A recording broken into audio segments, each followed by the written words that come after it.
Other possible but undeclared GOP candidates include Florida Governor Ron DeSantis, Vice President Mike Pence, former National Security Advisor John Bolton and Secretary of State Mike Pompeo.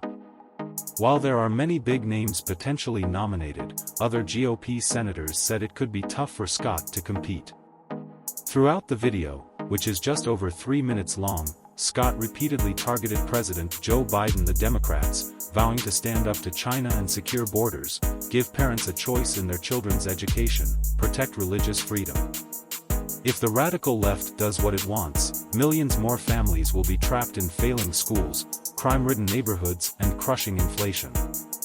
It's not on my watch, Scott said in the middle of shelling at Fort Sumter, a former military outpost in South Carolina considered to be where the Civil War began.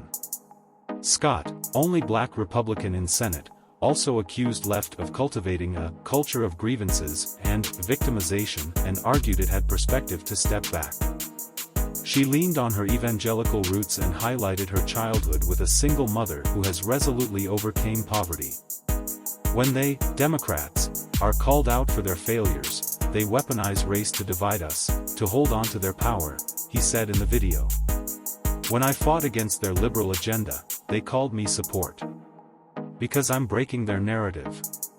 I threaten their control. They know the truth of my life refutes their lies.